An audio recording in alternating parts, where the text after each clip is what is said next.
Why is human solidarity good? You just imported another moral absolute there. Well, I think it's good for us. What does good mean? It's useful. It means we carry on living. Rather hard and large question. So let's move to hopefully. It's only hard for an atheist. It's not hard for me. I accept the challenge. But it's saying, but I've solved your problem for you. I know where good comes from. God gives it to you. That's absolutely advanced the argument, not by a single step. It's like saying, do we have free will or not?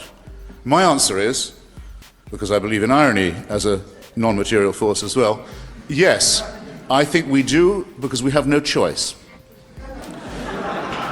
You, however, your position is much more contradictory and much less ironic. You say, of course we have free will, the boss says so. That won't do in any courtroom or seminar room at all, sir. Why is Christopher Hitchens thinks he's argued his way past his imposition to do good. He says, why do you do good? Well, he says, because we have no choice. So to say you have no choice is to admit that you have an imposition to do something. So basically you pick your God. What is keeping you? What is forcing you? We have no choice but to do good on the world if there's no God. But in light of the fact that they're denying everything else concerning God, not just the fact that morality, objective morality, can only be determined based on a moral standard given by God himself, something that is unchanging, something that is stagnant and stable, unlike the subjective moralists of secularism and atheism. And so here Christopher Hitchens is demonstrating that clearly, how for him, he says he's got an imposition. Where that imposition comes from, we don't know, because you have to have a standard in order to be imposed to do something, because you say, well, it helps things operate functionally, not for certain segments of society who are just as free and who are just as free to make arbitrary decisions as well as to whether they're going to do good or what they call good. So he's saying that, well, we have no choice. Well, that's admitting to an imposition of making that decision for you to do X A rather than B, and he's forced to do it, but he doesn't call that God. He's the one that determines whether you do A or B. So he is his own God. He's the one that calls the shots. In light of Christianity, says that, well, God is the one who is the source of those stagnant and those consistent moral standards that operate universally and should always be the same all the time.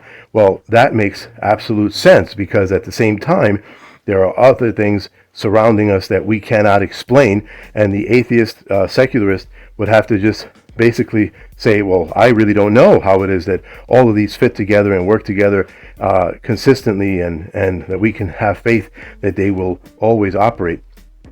But in light of that, he doesn't demonstrate. He says, well, the same thing with moral standards.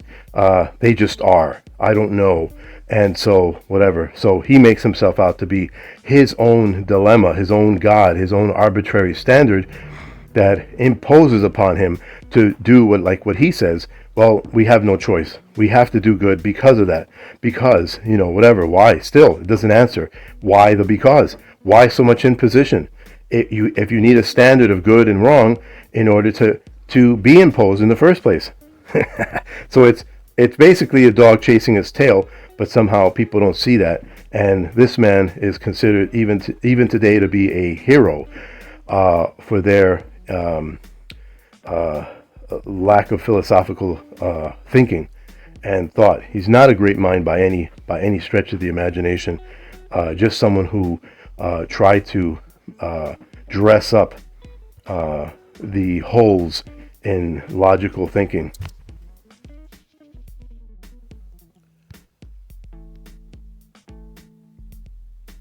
Where the argument speaks on free will, where Hitchens tries to find a contradiction in free will, it's because of the way Arminians argue.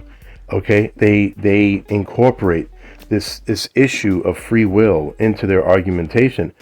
And free will has nothing to do with the determination of God's moral standard. Whether man breaks that moral standard, they're in the same situation as any atheist and secularists would be. If you have a Christian that decides, okay, well, the standard is do not murder, right? And you have a Christian that does murder, and someone says it applies to his free will.